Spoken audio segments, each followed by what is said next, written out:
Ai, ai. Meu Deus, como eu quero que volte o ensino presencial, eu não consigo trabalhar com computadores. Que desgraça. Ai, ai. Bom, vamos então retomar. Eu estava falando então, né, até me desanimei aqui agora. Bom, estava falando então, né, que ser premissa e ser conclusão é uma relação à verdade lógica e não tem a ver com a posição, né, na frase, no texto e assim por diante. A gente vai ter que aprender a reconhecer isso, né? Portanto, o que eu quero que a gente faça agora é colocar a mão na massa, né? E deixa aqui compartilhar o meu Note. Cadê o Note? Aqui. E vamos ver isso na prática, tá? Estão todos vendo aí o texto. Se não tiverem o texto, vocês têm o livro no computador, no celular, no celular de vocês, tá? E veja, o que a gente tem aí é um exercício para a gente reconhecer ou não argumentos, tá? Alguns enunciados seguintes são argumentos, identifique suas premissas e a sua conclusão, tá? Eu não quero... Desculpe eu repetir coisas que provavelmente vocês já sabem, tá? Mas eu acho que, às vezes, se para alguém isso não... isso passou em branco, não ficou suficientemente fixado, é sempre bom lembrar, tá? A gente nunca erra por prudência, né, quando a gente está ensinando. É sempre bom voltar ao básico, tá? A gente tem um problema, tá? Quando vocês têm um problema, ou um enunciado de um trabalho que vão ter que fazer no curso, tá?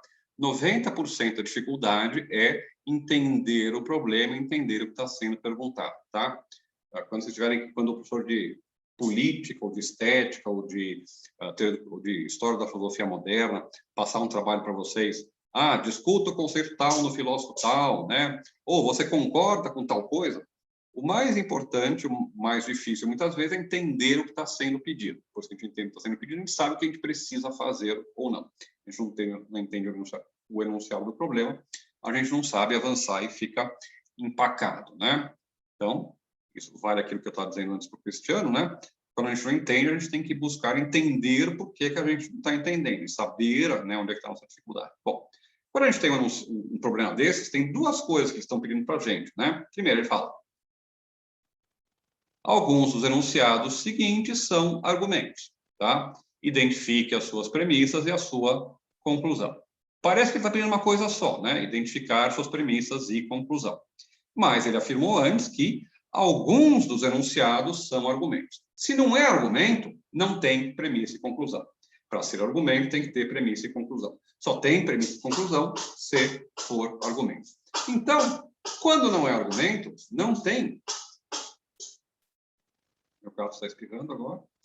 Quando não tem premissa e conclusão, não é argumento. Então, a primeira coisa que eu tenho que fazer nesse exercício aqui é saber se cada um desses enunciados, desses textinhos aí, é ou não um argumento.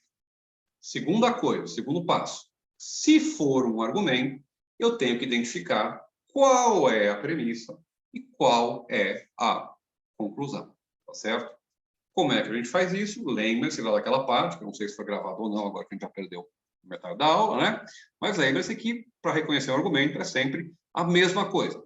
A gente se pergunta se é composto de proposições e a gente, depois de verificar que é composto por proposições, se pergunta se há uma relação entre elas e, portanto, qual é a premissa e qual é a conclusão, tá? Vamos pegar esse primeiro exemplo aqui, tá? Ele é leão, pois nasceu na primeira semana de agosto, tá? Deixa eu já resolver isso aqui para vocês. Isso aqui é um argumento, tá? É mais do que isso, é um argumento válido, um argumento dedutivamente válido. Se a premissa é verdadeira, a conclusão também é verdadeira. Para vocês, tá? Qual é a premissa e qual é a conclusão?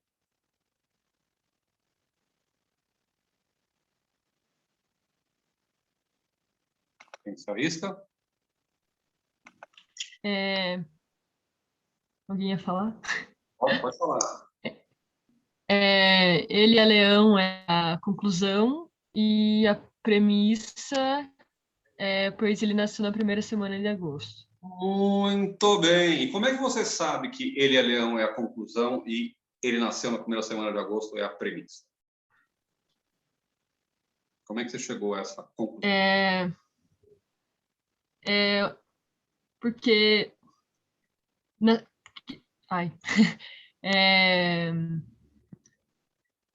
parece que a premissa é uma evidência, é o que...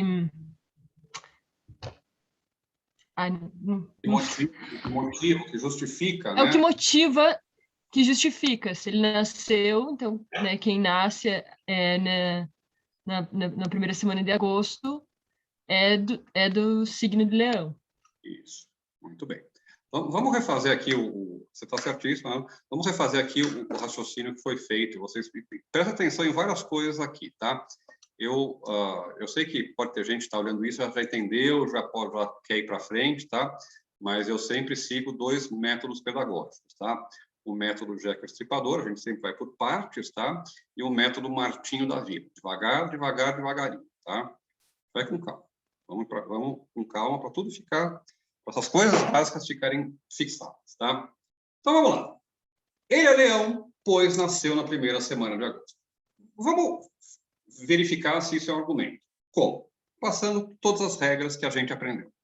Primeiro, a gente tem que ver se ele é composto de proposições, tá? Proposições, para os nossos efeitos, são afirmações sobre o mundo, sentenças declarativas, coisas que podem ser verdadeiras ou falsas, né? Oi não é uma proposição. Tchau não é uma proposição, né? E assim por diante. Dizer ele é leão é uma proposição. Por que ele é leão é uma proposição? Porque eu estou afirmando alguma coisa verdadeira, que pode ser verdadeira pelo menos, sobre o mundo. Se ele nasceu naqueles dias lá do horóscopo, ele é de leão. Se ele nasceu nos outros 300 e poucos dias do ano, ele vai ser dos outros signos, né? Então, pode ser verdade que ele é de leão, pode ser falso que ele é de leão. É uma afirmação objetiva sobre o mundo, tá? Algumas pessoas são de leão, outras não são. Nenhum problema. Então, é uma proposição. Até aqui, tudo bem. Qual é o próximo passo? Bom, vamos ver se a outra afirmação, se a outra coisa que está sendo dita também é uma proposição. Ele nasceu na primeira semana de agosto. Isso é uma proposição? Claro que é. Né? Estou afirmando que uma certa pessoa nasceu em uma certa data. Isso pode ser verdadeiro ou falso. Se ele nasceu na primeira semana de agosto, é verdadeiro. Se ele nasceu em novembro, é falso. Bom, nenhum problema. Agora, o que a gente tem que se perguntar é se há uma relação entre essas duas afirmações. E, obviamente, há uma ligação entre essas duas afirmações. Como é que a gente sabe que há uma ligação entre essas duas afirmações? Bom, em lógica, a gente nunca deve deixar nada implícito. Tudo deve ser trazido à tona. Nesse caso, a gente poderia explicitar mais o argumento. Mas a gente entende que isso é um argumento, por quê? Porque a gente sabe, pelo nosso conhecimento cotidiano, né, de senso comum, que há uma relação entre a data, o dia no qual a gente nasce, e o signo do zodíaco que a gente é. Se a gente fosse chinês, haveria uma ligação entre o ano em que a gente nasce e o signo que a gente tem no horóscopo chinês. A gente sabe, né, que há uma ligação no horóscopo babilônico, ou sei lá o que a gente usa, né, entre o dia em que a gente nasce e o nosso signo. Tá? Agora, vamos pensar no que está sendo dito aqui. Tá? Primeira coisa, vocês vão ver que tem uma palavrinha aí que é importante, que é o pois. Tá? Tem algumas palavras em português que têm uma função lógica, que indicam normalmente que eu estou diante de uma premissa ou de uma conclusão. Quando eu falo em consequência disso, quando eu falo logo, quando eu falo portanto, quando eu falo destarte, né? Não sei se é direito, só para falar muito destarte, né? Bom, isso indica uma conclusão. Quando eu digo, olha, dado que, posto que, se levarmos em consideração tal coisa e assim por diante, isso normalmente introduz uma premissa. A gente ainda não chegou nesses indicadores de premissa e de conclusão, mas eles vão ser bem úteis mais para frente. Vamos supor que não tem esse pois. Tá? Agora, vejam só. Se a gente tentar saber, se a gente se perguntar qual é a relação entre a verdade de uma dessas afirmações e a verdade de outra afirmação, a gente vai perceber qual é a premissa e qual é a conclusão. Porque tem uma cuja verdade garante a verdade da outra afirmação mas uma delas, mesmo sendo verdadeira, não garante necessariamente a verdade da outra. O que quer dizer isso? Vamos ver. Imaginem que eu sei que alguém é de Leão, do signo de Leão, tá? Eu não sei qual é a data de Leão, deve ser 21 de agosto, julho, até provavelmente 21 de agosto, algo assim, né? Bom, então, imagine que alguém me diz, ele é de Leão, tá? O Ernesto é do signo, tem alguém com o microfone ligado.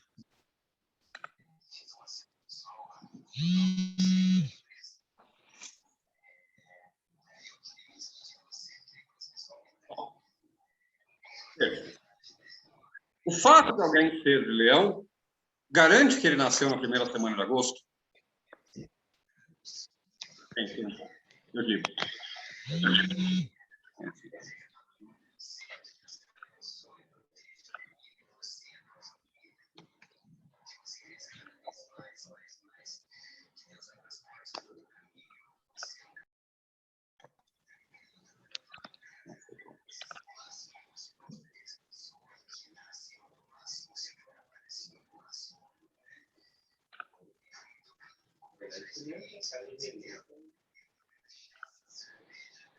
Gente, tem o microfone ligado.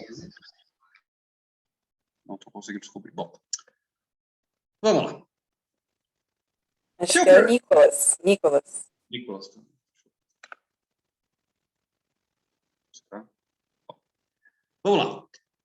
Se eu sei que alguém é de Leão, eu posso disso saber, eu sei a partir disso que ele nasceu na primeira semana de agosto? Sim ou não?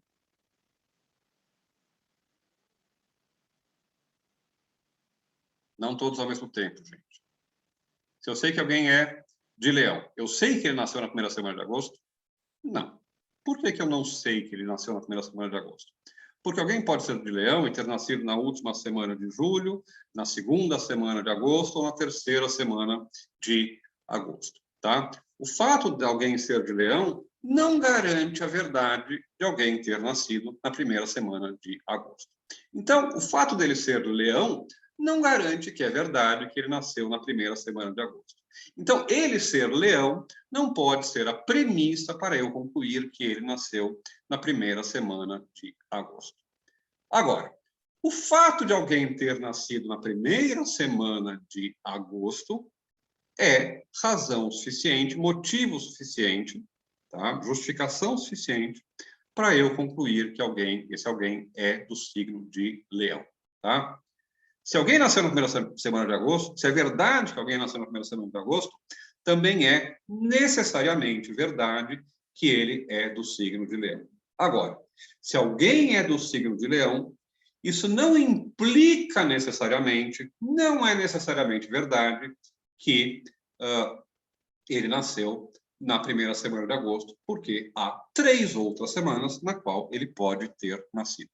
Vocês veem que a relação entre as duas, ela é assimétrica, né? E essa assimetria, o fato de uma garantir a verdade da outra, mas não vice-versa, é o que faz com que uma seja premissa e a outra seja conclusão, tá? Uma coisa é vocês verem isso, perceberem isso quando olham o argumento. Outra coisa é vocês entenderem por que isso acontece, né? Entender o que está em jogo e por que a gente não percebe, em alguns casos, muito claramente, quando é que a gente tem uma premissa e quando a gente tem uma conclusão. Ok? Tudo bem, gente, com esse exemplo? Dúvidas, perguntas, angústias? Fechar.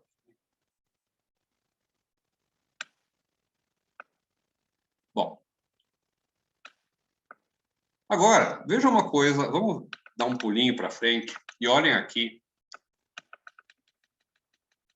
a proposição G desse mesmo exercício, tá? O G diz, ele está respirando e, portanto, está vivo, tá? Isso aqui é um argumento? É um argumento, tá? Por que é um argumento? Lembra, sempre dois passos. Primeiro passo, é composto de proposições, ele está respirando, isso é uma afirmação sobre o mundo que pode ser verdadeiro ou falso, portanto, é uma proposição. Segunda afirmação, ele está vivo. E isso é uma declaração, uma afirmação sobre o mundo, que pode ser verdadeira ou falsa, portanto, ok, duas proposições. Segundo passo, a gente tem que se perguntar se tem uma relação entre as duas. Tem uma relação entre estar vivo e respirar? É claro que tem, né? Se vocês estiverem em dúvida, né, tentem fazer uma coisa sem a outra, né? Fica meio difícil. Tentem viver sem respirar, ou respirar sem viver, né? É difícil. Bom, então é claro que há uma relação entre as duas. Então, claramente, a gente está diante de um argumento. Agora, vejam qual é o argumento, e vejam qual é a premissa e qual é a conclusão. Alguém quer me dizer qual é a premissa e qual é a conclusão?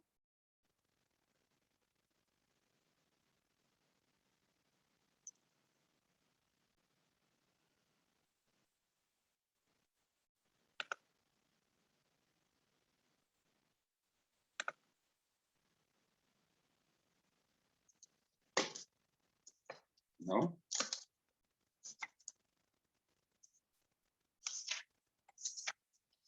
Gente, não tenham medo de errar. Vocês têm que falar. Quem tem a obrigação de saber sou eu, não vocês. Alguém quer arriscar me dizer qual é a premissa? A premissa é que ele está respirando e a conclusão é que ele está vivo?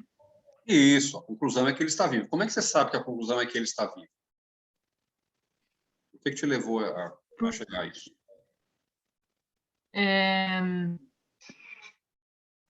Porque respirar vai implicar em estar vivo? Será? Esse é um ponto interessante, veja. Porque, deixa eu primeiro resolver o problema e aí mostrar algumas coisas interessantes a partir disso. Tá? Primeiro, por que é conclusão? Por que ele está respirando, perdão, por que ele está vivo é a conclusão? Porque, gramaticalmente, o argumento me diz isso. Porque o portanto é o que a gente chama de indicador de conclusão, porque aquilo que vem depois de portanto é uma conclusão de um argumento. Portanto, significa em consequência do que veio antes, né? Portanto, significa em decorrência disso. Portanto, é uma palavra que, em 99% dos casos, na língua portuguesa, introduz, ou deveria introduzir, pelo menos, se for usada corretamente, a conclusão de um argumento. Tá? Portanto, eu sei que, nesse caso, né, o que vem depois do portanto é a conclusão. Estar vivo é a conclusão. Tá? Agora, vamos pensar, o Cristiano lá pergunta, deixa eu ver as perguntas no chat aqui.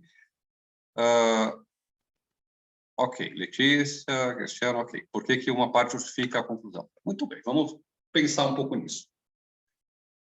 Aqui é um caso diferente do Sócrates e da mortalidade, tá? Como é que é, do Ser Leão e da primeira semana de agosto, né? Porque nesses casos há uma clara assimetria, né? Fica muito claro qual é a premissa e qual é a conclusão, a verdade de qual afirmação garante a verdade da outra. Nesse caso, ao contrário, o que a gente tem é uma simetria, ou pelo menos um mesmo nível, né, das afirmações. Duas afirmações, digamos assim, podem ser colocadas no mesmo plano. A verdade de uma justifica a verdade de outra. Se a gente estivesse numa linha de lógica simbólica, a gente ia aprender um símbolo, que é o bicondicional, uma flechinha com duas pontas apontando para cada lado, né? O C e somente C, que justamente quer dizer isso, tá? Logicamente, o que está sendo dito aí é uma equivalência entre um e outro, né? Alguém está vivo, tá? Claro que pode haver casos limítrofes na medicina em que alguém vai me dizer, não, mas vamos pegar o caso normal, geral, não problemático, tá?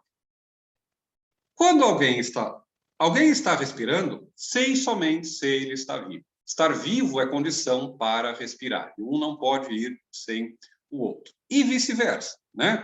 Para poder respirar, eu tenho que estar vivo. Para poder estar vivo, eu tenho que respirar. A verdade de um implica a verdade do outro. E veja, a falsidade de um implica a falsidade do outro. Se é falso que eu estou respirando, também é falso que eu estou vivo. Se é verdadeiro que eu estou respirando, é verdadeiro que eu estou vivo. E vice-versa. Tá? Uma implica a outra. Se uma é verdadeira, a outra é verdadeira. Se uma é falsa, a outra é falsa. Tá? Nesse caso, então, para saber qual é a premissa ou qual é a conclusão, eu tenho que, por assim dizer, escolher, decretar qual delas vai ser considerada premissa e qual delas vai ser considerada conclusão. Eu posso escrever, como está aqui, ele está respirando, premissa, portanto, conclusão, ele está vivo. Mas meu argumento também seria correto, seria um argumento válido, tudo ok, do mesmo jeito, né? Se eu dissesse, ele está vivo, portanto, ele está respirando. Tá certo? Um me permite concluir o outro, né? Nesse caso, eu decido o que eu vou levar em consideração como sendo premissa ou como sendo conclusão, tá? Esse caso é importante, por quê? Porque justamente mostra aquilo que eu dizia antes para vocês, tá? Que ser premissa ou ser conclusão não é uma condição absoluta, mas é relativa, tá? O pessoal vai dizer, mas professor, será que não tem um que é mais fundamental que o outro? Será que estar vivo não é mais fundamental que respirar? Porque tem muitas coisas que estão vivas, mas não respiram. Para respirar tem que estar vivo, mas para estar vivo não precisa respirar. Então, bom, tá? Pode ser. Mas o caso aqui é um caso simples, está sendo colocado de uma equivalência. Então, o que a gente tem é uma escolha, uma decisão. Se um implica o outro, se a verdade de um implica a verdade do outro, se a falsidade de um implica a falsidade do outro, a gente pode escolher qual é premissa e qual é conclusão. Nem sempre é assim, na maior parte dos casos, não é assim. Tá? Professor. Fala. Quem está falando? Portanto, ele não obriga, assim, o que vem depois dele ser a conclusão? Exato. O portanto obriga que seja a conclusão. O portanto é um indicador de conclusão. Mas veja, o que eu estou dizendo é, nesse caso, a gente pode escolher, a gente pode mudar onde a gente coloca o portanto. Eu posso dizer, ele está respirando, portanto ele está vivo. Ou posso dizer, ele está vivo, portanto ele está respirando. Funciona nos dois casos. Mas pense no caso anterior. Eu não posso fazer a mesma coisa. Eu não posso dizer, ele é de Leão, portanto, ele nasceu na primeira semana de agosto, tá? E inverter. É verdade que ele nasceu na primeira semana de agosto, portanto, ele é de Leão. Mas não é verdade que ele é de Leão, portanto, então, em consequência disso, ele nasceu na primeira semana de agosto.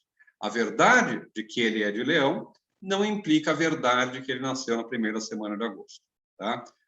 Que ele nasceu na primeira semana de agosto, a verdade de que ele nasceu na primeira semana de agosto implica a verdade de que ele é de Leão, tá certo? Nesse caso, tem uma assimetria, tá? E o portanto, então, não é, digamos assim, opcional, eu não posso colocar ele em qualquer lugar. No caso do respirar e estar vivo, a gente supõe que há uma simetria e o portanto, ele, digamos assim, pode ser colocado nos dois lugares, dependendo daquilo que me interessa. Professor, por que eu vou dizer um e outro? Bom, depende daquilo que você quer provar, né? Se alguém te pergunta...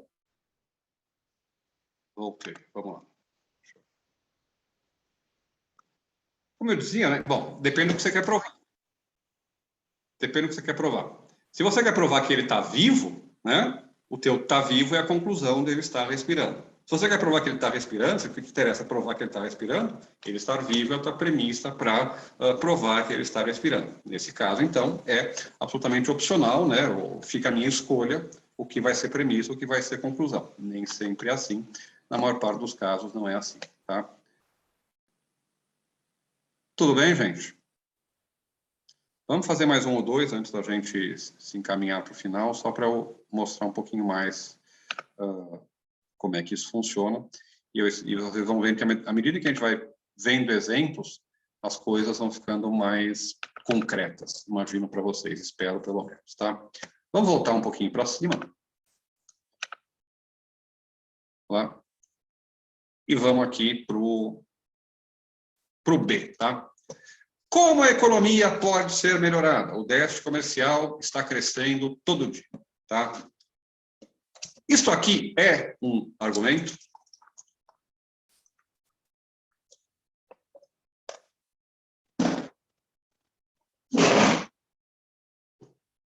Bom. Para vocês me responderem, vocês têm que fazer o quê? Tá? Essa altura, vocês já devem estar... Chat. Bom. O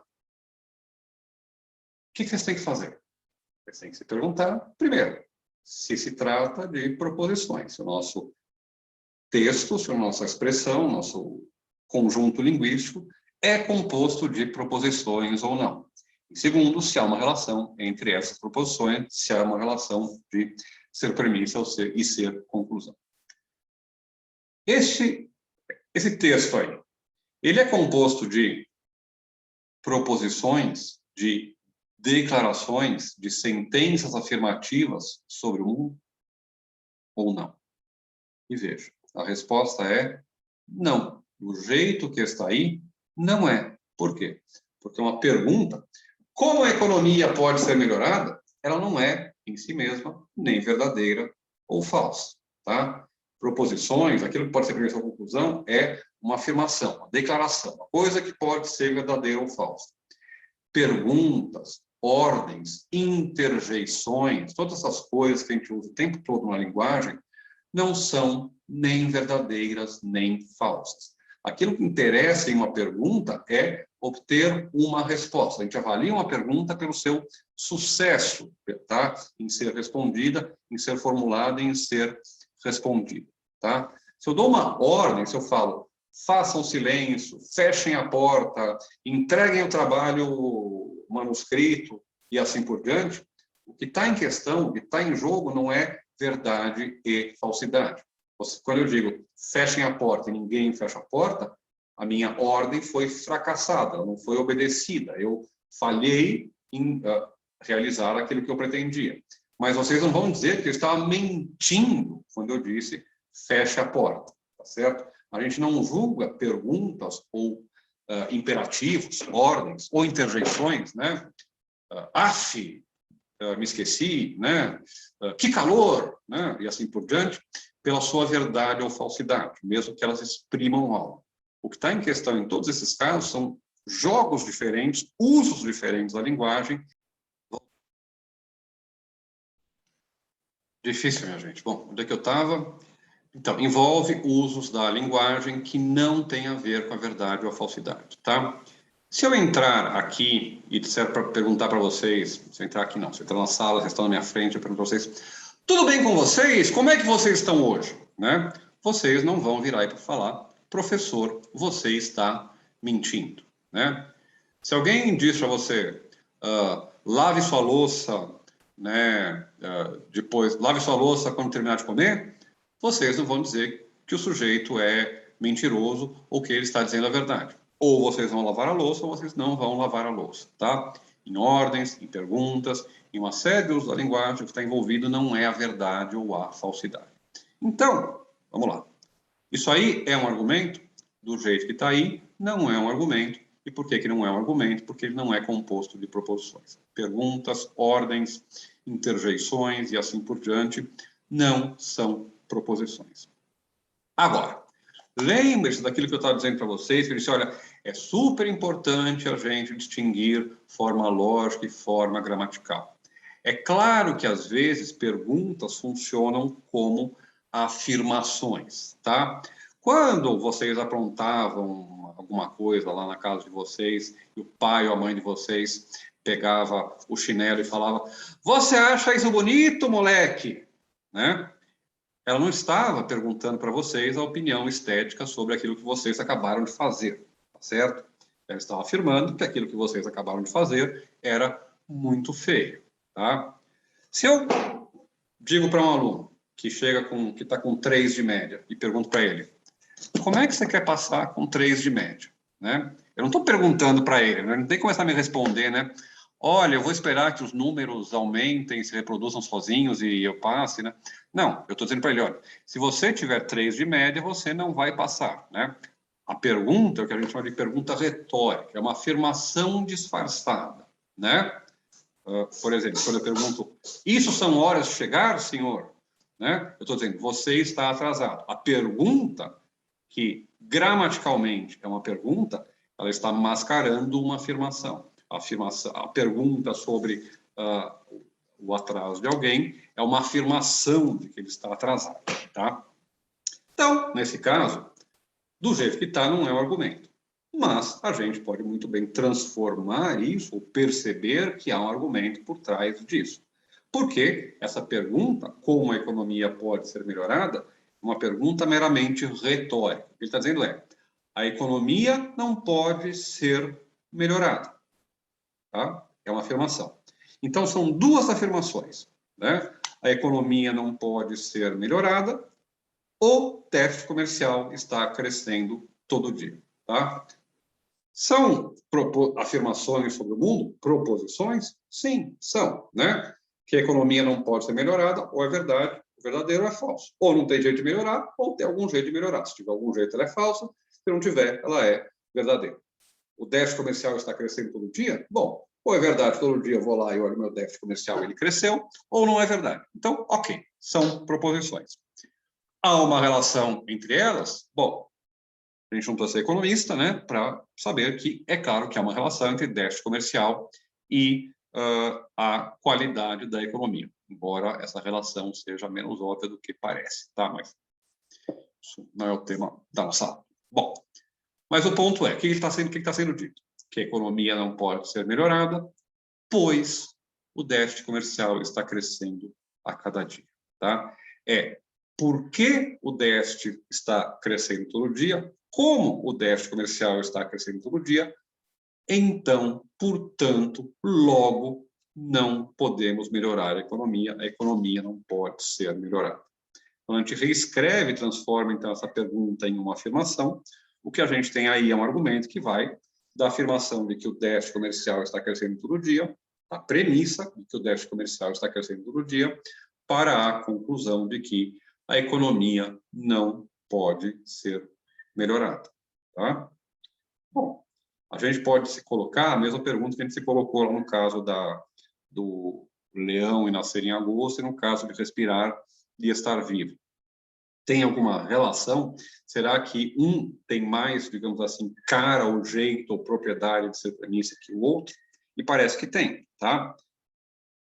Pelo fato, o déficit comercial implica a piora da economia, implica que a economia não pode ser melhorada.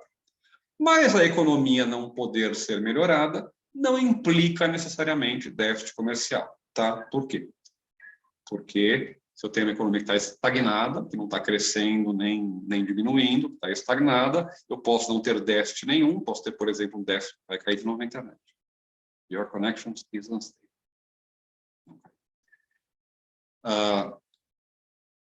Então, eu estou dizendo, né, a economia não pode ser... qual era o exemplo? Do fato de que o déficit comercial cresce todo dia, a economia não pode ser melhorada. Mas a economia também pode não ser melhorável, tá? Sem que isso implique que o déficit esteja crescendo. Uma economia estagnada, tá? É uma economia onde o déficit não cresce, mas que mesmo assim ela pode estar piorando, os indicadores estarem piorando. Então, parece que há uma direção, parece que há uma simetria, né? Então, também nesse caso, a gente pode dizer que a economia não pode ser melhorada, porque o déficit comercial está crescendo todo dia. Premissa, o déficit comercial cresce todo dia. Conclusão, logo, a economia não pode ser melhorada. Tá? Tudo bem até aqui, gente? Dúvidas, perguntas, angústias, curiosidades, desabafos? Não? Bom, veja, isso aqui, pelo menos, mostra para a gente, né, que quando a gente começa a examinar coisas simples como argumentos ou como afirmações, as coisas são um pouco mais complicadas do que elas parecem, as coisas exigem da gente mais cuidado do que parece a uma primeira vista, certo? A gente vai aprender, o que a gente está fazendo justamente colocar a linguagem dentro da imagem, da metáfora, né, a linguagem sob o microscópio, pelo qual a gente está trazendo à tona essas características que normalmente ficam, por assim dizer, escondidas, né, em todo o uso que a gente faz dela. Agora, terceiro, tá? Eu não quero ir para a cama, mamãe. O filme ainda não acabou. Eu tenho 3 filhos, né, entendo muito bem isso, né? Eles não veem filme, mas eles veem desenhos e coisas assim. Eles nunca querem ir para a cama porque o desenho não acabou. Tá? Agora, minha pergunta para vocês é, isso aí é um argumento? Pense em 30 segundos, 1 minuto, e vou perguntar para vocês. Como é que vocês têm que fazer? Lembrem-se de perguntar se são afirmações, se são proposições, e também se perguntar se há uma relação entre uma e outra, tá? Então, 1 minuto para vocês pensarem nisso, quando eu tomo meu café.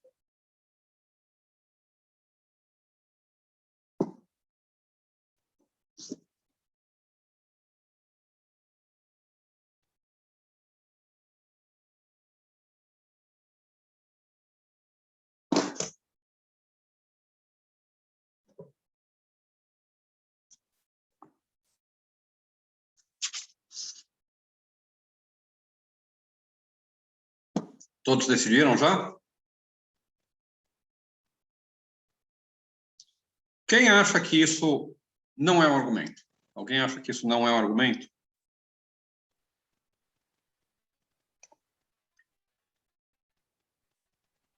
Eu acho que não. Foi a Vanessa? Oi, quem? Oi. Alguém falou? Não estou te ouvindo direito. Fui eu. A Vanessa. Oi, Vanessa. Diga.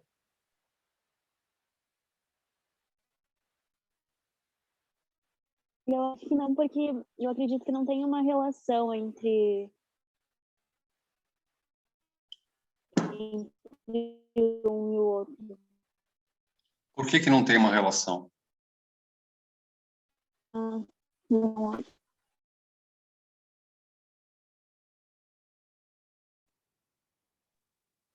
Porque o filme não teria relação com a, por exemplo, eu não quero ir pra cama, não sei.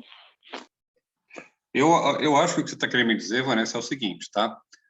Você está querendo me dizer que o fato do filme não ter terminado não justifica que o teu filho não vá para a cama, né? Digamos assim, se você fosse, não sei se você é mãe ou não, mas enfim, se você for mãe, né, e o teu filho diz, eu não quero ir para a cama porque o filme não acabou, você fala, você vai para a cama, moleque, não quero nem saber, né? Pronto, né? Tô mandando, vai para a cama. Bom, ok, pode ter razão isso e seria como muitos de nós iriam pensar nesse caso. A gente tem que estar interessado em argumentos, em lógica. A gente está fazendo lógica aqui. Vamos pensar um pouco, tá? Pensem, gente. No que está em questão e no que a gente está investigando. De novo, minha conexão é instável. Se cair, eu volto. Vamos lá. Como é que a gente faz para saber se é um argumento? Sempre duas coisas, tá? Duas coisas. Primeiro, a gente pergunta, verifica se são proposições. Segundo, a gente verifica se há uma relação entre elas. Cristiano, diga. Seria um argumento porque o porquê lá serve da mesma forma que o portanto para levar à conclusão. O porquê... Não. Mas aqui não tem... mas veja, aqui não tem um porquê, né? Ele diz, eu não quero ir para a cama, mamãe, ponto, o filme ainda não acabou. Tá? Entendi. Mas vamos, ó, gente, não tem mistério, tá? Lógica, assim, listinhas de regras, tá? Listinhas de procedimentos. Isso aqui a gente aprende e aplica as regras, né? Vamos lá. São proposições? Primeira proposição. Eu não quero ir para a cama, tá? O menino está declarando que ele não quer ir para a cama. Isso é uma declaração objetiva sobre o mundo? Sim. É uma declaração do menino sobre a sua vontade. Ele está afirmando que ele não quer ir para a cama. Isso ou é verdade ou é falso. As crianças, às vezes, querem ir para a cama, na maior parte das vezes, não querem ir para a cama, tá? Mas algumas crianças querem ir para a cama e algumas crianças não querem ir para a cama. Portanto, ou é verdadeiro que ele quer ir para a cama, ou não é verdadeiro que ele quer ir para a cama. É uma proposição, certo? É uma afirmação, uma descrição de um fato no mundo, o querer da criança ir para a cama, e isso ou é verdadeiro ou é falso, tá? Então, até aqui, tudo bem, tá? Segunda parte. O filme ainda não acabou. Isso é uma proposição? É uma afirmação, uma declaração sobre o mundo que pode ser verdadeira ou falsa? Claro que é, né? Ou é verdade, vocês estão vendo um filme, né? Ou é verdade que o filme ainda não acabou, ou depois que acabou o filme, né? É falso que o filme ainda não acabou, né? Então, isso também descreve uma situação verdadeira, objetiva, tá? Que pode ser verdadeira, que pode ser objetiva sobre o mundo. Então, eu tenho duas afirmações aí. Uma afirmação de que ele não quer ir para a cama e a afirmação de que o filme ainda não acabou, tá? Ok, até agora tudo bem. Tem uma relação entre essas duas? Uma implica a outra? A verdade de uma, eu afirmar uma delas, implica que a outra também seja verdadeira? Implica a verdade da outra? Sim, é claro que existe, né? Veja, porque o filme ainda não acabou, ou é porque é verdade que o filme ainda não acabou, que também é verdade que o menino não quer ir para a cama, tá? O filme ainda não acabou, logo eu não quero ir para a cama. É um argumento perfeitinho, ótimo argumento. O filme ainda não acabou, logo eu não quero ir para a cama, tá? Eu acho que muitas vezes a gente vai olhar para isso e pensar que não é um argumento, né? Por quê? Porque a gente está colocando um monte de coisas que não tem a ver com a lógica, né? Na nossa compreensão ou interpretação da estrutura lógica do argumento, né? A gente está pensando, a criança não querer ir para a cama, o filme não acabar, não é motivo para a criança não querer ir para a cama, né? Ou qualquer coisa parecida. Mas, logicamente, isto é um argumento perfeitinho, cumpre todas as nossas regras. Afirmações sobre o mundo, premissa e conclusão, relação entre elas, tudo bem. É um péssimo argumento, tá? Olha, é um bom argumento porque ele conclui o quê? Que a criança não quer ir para a cama. Muitas vezes a gente vai dizer que não é argumento porque a gente está julgando que a criança deveria ir para a cama mesmo assim, portanto, isso não é um bom argumento. Mas veja, o que a gente quer saber aqui é se são argumentos, não se são bons argumentos ou maus argumentos, né? Lembre-se do nosso método Jack e o Estripador, né? A gente vai pedagogicamente por partes. Agora a gente está aprendendo a reconhecer argumentos. Mais para frente, a gente vai aprender a reconhecer a avaliar, a saber se esses argumentos são bons ou são ruins, tá? Bom, por enquanto, a gente está aprendendo a reconhecer argumentos. Tudo bem, gente? O último caso aqui, e eu já caminho para o encerramento para liberar vocês, todos nós, para fazerem a festa, vendo Netflix em casa, já que não dá para sair por uma pandemia, né? Bom, vamos para esse último aqui, tá? E esse último é sempre um super divertido de dar, porque tem muitas discussões em sala de aula, né? Como vocês estão mais tímidos aqui, não vai ter, mas esse sempre dá briga em sala de aula, tá? E vejam só. É o D, tá? Deixa eu colocar de novo aí para quem não está com o texto. Share. Aqui.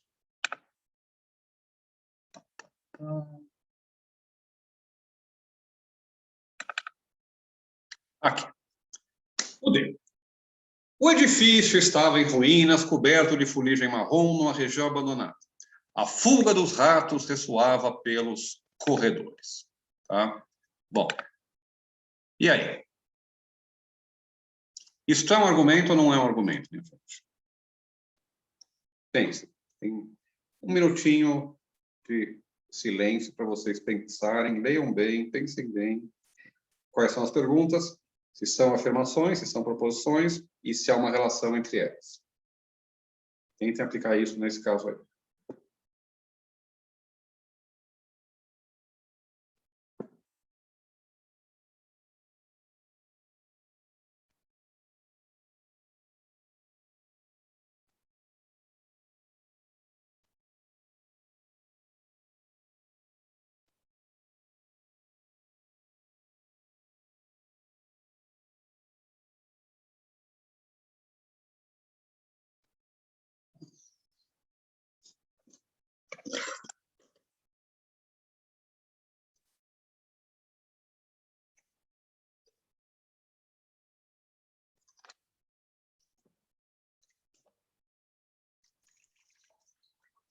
Professor, eu acho Olha. que alguém pediu para repetir o exercício ali, ou Como? deixar na tela, não sei. Ah, tá, desculpe.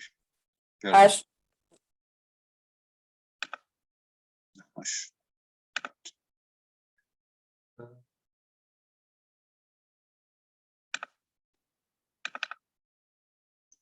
Aqui, gente, é o D, tá?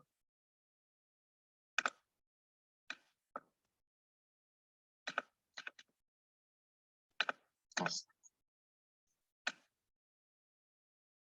Aqui. O edifício estava em ruínas, coberto de fuligem marrom numa região abandonada.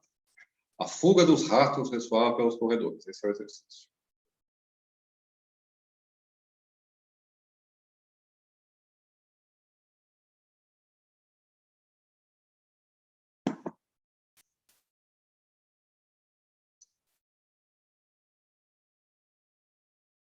Vamos lá. Quem quer se arriscar? Chat.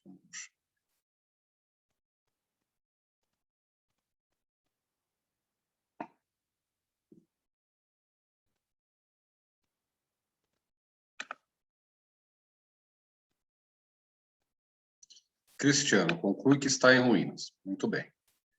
Então vamos lá. Será que o Cristiano está certo? O Cristiano é um argumento. O Cristiano é um argumento. Vamos aplicar nossas proposições. O edifício estava... Deu uma travada aqui, não sei se travou para vocês também. O edifício estava em ruínas, coberto de fuligem marrom numa região abandonada. Isso é uma proposição? Descreve um fato objetivo sobre o mundo que pode ser verdadeiro ou falso? Sim, né? O edifício estava em ruínas, coberto de fuligem marrom numa região abandonada. Ou isso é verdade, ou isso é falso. Beleza. Se é um prédio novo, no centro da cidade, isso é falso. Se é um edifício em ruínas, coberto de fuligem numa região abandonada, é verdadeiro. Ok. Até agora, tudo bem. Segunda afirmação, segunda parte do texto aí. A fuga dos ratos ressoava pelos corredores. Isso é uma proposição? Sim. Ou isso é verdadeiro, tem barulho da fuga dos ratos pelos corredores, ou é falso, não tem barulho de fuga dos ratos pelos corredores. Ok.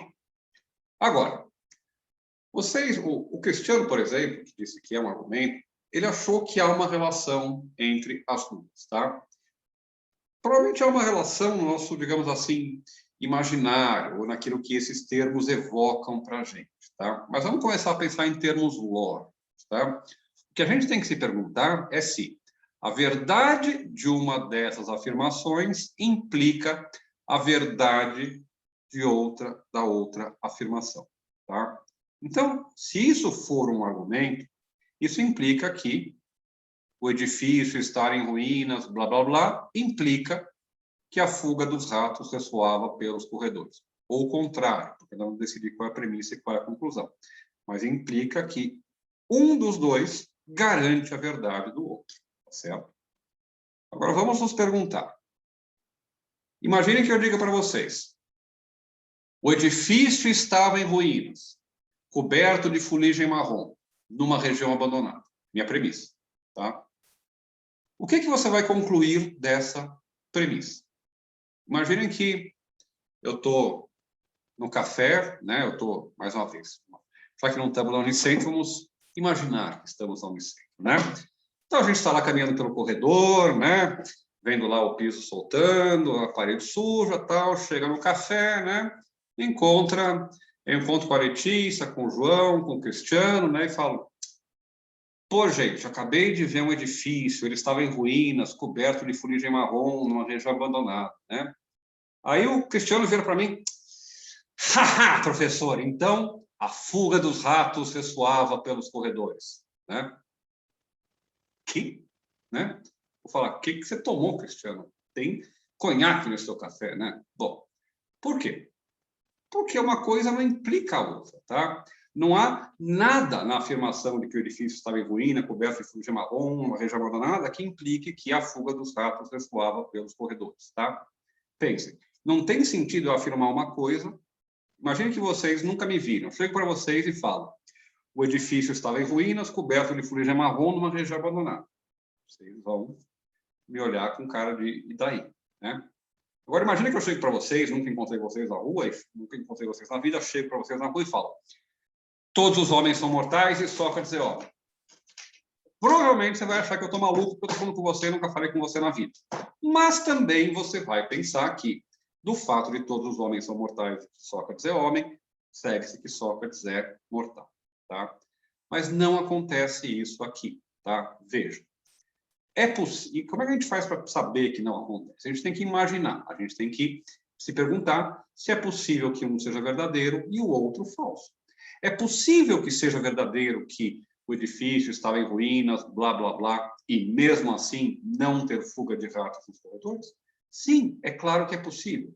O edifício pode estar em ruínas, coberto de fuligem marrom, numa região abandonada, mas houve um apocalipse nuclear que matou todos os seres vivos da Terra, né? E, portanto, não tem rato nenhum passeando pelo corredor, tá? Ou pode ser que dedetizaram o prédio porque vão demolir ele ou porque vão reformar ele e não tem ratos nos corredores, né? Ou simplesmente porque, por alguma razão qualquer, não tem ratos ali. Ou os ratos estão escondidos, não estão correndo nos corredores e assim por diante, tá? Já te dou a palavra, Luan, tá? Pense ao contrário. Imagine que eu chego para vocês e digo: a fuga dos ratos ressoava nos corredores. Vocês não vão olhar para mim e falar: pô, Ernesto, então você estava naquele prédio em ruínas, coberto de fuligem marrom, numa região abandonada, né? Não. Por quê? Porque a fuga de ratos ressoando em um corredor não implica que eu esteja num edifício em ruínas. A fuga dos ratos pode ser no corredor de um prédio envidraçado comercial, pode ser no shopping, pode ser na Unicentro, que todos eles não são edifícios em ruínas, cobertos de fuligem marrom, numa região abandonada. Embora nossa imaginação a gente associe essas duas coisas, tá? Ratos e prédios em ruínas, a verdade da afirmação de que o prédio está em ruínas e tudo mais não implica que haja ratos correndo pelo corredor. É perfeitamente possível imaginar um prédio abandonado onde não há ratos fugindo, ressoando pelo corredor. E vice-versa. Portanto, a verdade de nenhuma das duas afirmações implica a verdade da outra. Tá certo? Então, o que a gente tem aí não é um argumento. Luan, queria te falar alguma coisa?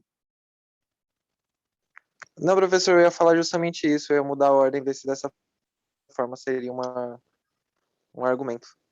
Mas não é. Assim, você invertendo, você pode colocar a ordem que você quiser. De uma afirmação, você não consegue tirar a verdade da outra, tá certo?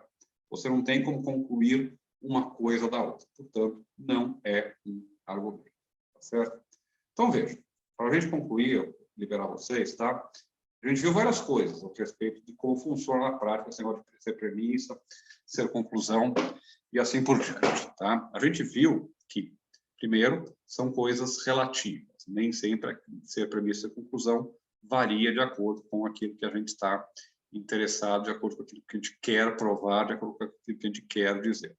Segundo, reconhecer um argumento implica sempre fazer os mesmos dois passos. Se perguntar se ele é feito de proposições, se perguntar se as proposições têm uma relação entre si e, a partir disso, estabelecer qual é essa relação. Tá? Além disso, a gente viu que há uma diferença fundamental entre forma lógica e forma gramatical. Esses conceitos que a gente está aprendendo, premissa, conclusão, argumento, tem a ver com a forma lógica da linguagem e não com a forma gramatical. Há casos que não parecem argumentos, que são argumentos. E há casos que parecem argumentos e que não são argumentos. Tá? O exemplo da criança não parece um argumento para a maior parte de nós, e é um argumento. O exemplo da fuligem marrom parece um argumento para muitos de nós e não é um argumento. O que a gente tem que fazer, que a gente vai aprender a fazer em lógica, é justamente fazer esse trabalho, esse processo de separar o que é logicamente relevante do que não é logicamente relevante, do que é meramente acessório, meramente secundário, meramente gramatical, se vocês quiserem. E, a partir daí, a gente vai justamente começar a examinar os argumentos, né? Para a gente saber o que a gente quer avaliar, a gente tem que primeiro reconhecer isso, que é reconhecer os argumentos, como a gente está fazendo aqui, certo? Eu vou pedir para vocês, tá? Façam os demais exercícios, os demais casos desse exercício aqui, tá? Tem a solução dele. Na outra semana, eu vou postar uma videoaula para vocês, na qual eu vou explicar algumas coisas que aparecem aí, que são argumentos complexos, usar os indicadores para essa conclusão, e aí, então, na outra semana, a gente retoma e continua esses exercícios e essa discussão aqui. Dúvidas, perguntas, angústias?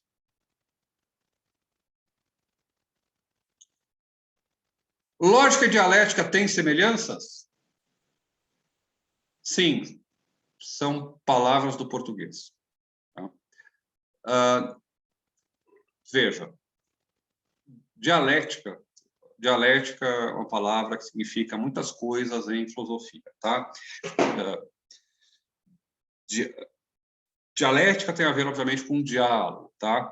Mas dialética tem a ver também com dialetés, né? Dialetem, né? Aletem, desvelamento, verdade, assim por diante, essas coisas todas, né? Bom, tem uma dialética lá no Platão. A dialética é o processo pelo qual a alma se eleva das aparências até se rememorar da sua existência no Hades, ver as formas e assim por diante, tá? Tem dialética, por exemplo, nos medievais. O Abelardo usa a palavra dialética para referir aquilo que depois vai se chamar um método escolástico, que é o método das perguntas e respostas e assim por diante, tá? O Marx e Hegel e hegelianos de direita e de esquerda, materialistas e especulativos e assim por diante, usam a palavra dialética o tempo todo para se referir a um certo processo pelo qual a realidade se transforma sob a égide do pensamento e assim por diante. Tá? Então, dialética significa muitas coisas, né, diferentes. No século XX, dialética muitas vezes define certos tipos de investigação, né? Tem o livro do Bose, do Alfredo Bose, que morreu agora há pouco, grande professor de literatura e pensador brasileiro, que se chama justamente a dialética da colonização. Dialética daquelas palavras que significa um monte de coisas diferentes, tá? Quando você pergunta se lógica e dialética têm semelhanças, tá? Eu vou dizer sim, são campos semelhantes, são campos que trabalham coisas parecidas, tá? Muito daquilo que o Platão faz naquilo que ele chama de dialética, a gente chamaria, por exemplo, de lógica. Se vocês pegarem, por exemplo, o diálogo do Platão, que é o sofista, né? Vocês vão ver que aquilo que ele faz lá, chamando de dialética, a gente chamaria de lógica, por uma definição do termo sofista, justamente. Bom, agora, por experiência própria, tá? Eu sei que quando as pessoas costumam perguntar isso vem do marxismo, isso vem do materialismo dialético, todas essas coisas, tá? E dentro do marxismo, dentro do materialismo dialético, existe a tese de que a realidade não segue, digamos assim, essa lógica clássica que a gente está aprendendo aqui, mas segue justamente essa lógica da mudança, da contradição, do processo, do devir, que é a lógica dialética. Tá? Portanto, existe uma coisa que se chama lógica dialética. Tá?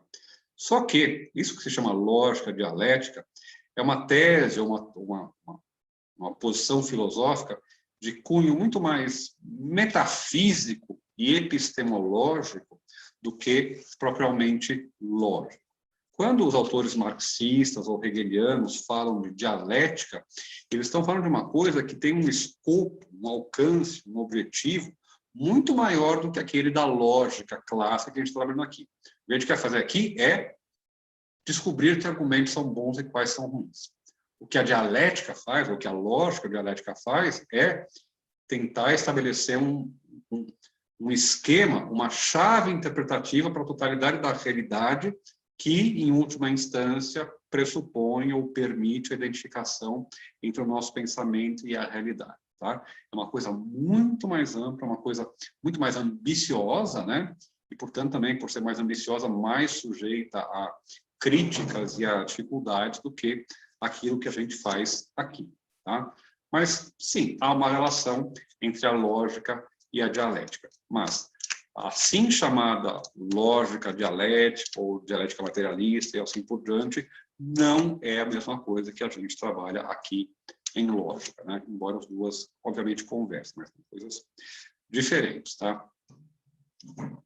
É interessante que a lógica dialética hegeliana admite contradições. Há lógicas formais contemporâneas, como a lógica paraconsistente, lógicas trivalentes e assim por diante, que admitem contradições também. Então, a gente pode tratar, de certa forma, aquilo que antes era tratado no dialético, na chave dialética, também em chave lógica. A lógica é um instrumento muito forte, inclusive para tratar disso, tá certo? Não sei se... Bom, entendi, obrigado. Então, é isso. Mais alguma coisa, gente?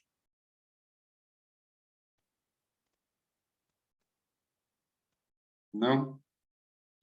Então tá, vamos ficar por aqui, que estão todos cansados, a gente já falou bastante, falamos quase uma hora, quase 1h45, né? Tá bom para uma noite de sexta-feira à noite. Semana que vem, então, eu vou postar mais material e videoaulas para vocês. Na outra, a gente volta a se encontrar, tá? Preparem suas dúvidas, tá? Vão desenvolvendo elas. Se já quiserem alguma indicação, me manda mensagem lá no Moodle, tá? Me manda um e-mail, vocês têm meu e-mail lá também, é ejuste@gmail.com, tá? Não me mandem WhatsApp, mensagem de rede social, coisa assim, que eu não vou responder, tá? Não respondo, nem olho, tá? Vocês podem falar comigo pelo Moodle, vocês podem falar comigo pelo e-mail, eu respondo o mais rápido possível. Então, podem também já, se tiver dificuldade, tá? Se tiver, professor, não estou entendendo isso, estou empacado, tal, não espere 2 semanas para a gente se encontrar de novo, tá? Daqui a 2 semanas, me mandem já as dúvidas que eu ajudo, tá? Não percam tempo, tá? 2 semanas que vocês ficam com uma dúvida na cabeça são 2 semanas que vocês perderam de compreender uma coisa, de estudar, entender um tópico da matéria. Então, assim que surgir uma dúvida, podem lá me mandar uma mensagem, mandar um e-mail que eu respondo, eventualmente, se for interesse dos outros, também coloco lá uma coisa para os demais, porque pode ser útil para os demais. Tudo bem? Então tá bom, gente. Se alguém quiser se pronunciar, o momento é agora, senão eu vou me despedir de todos vocês, dizer se cuidem, tomem cuidado, se esquentem essa noite porque está muito frio, tá? Saiam de máscara, não aglomerem, estudem bastante filosofia e sejam felizes, tá bom? Até semana que vem. Tchau, tchau, gente.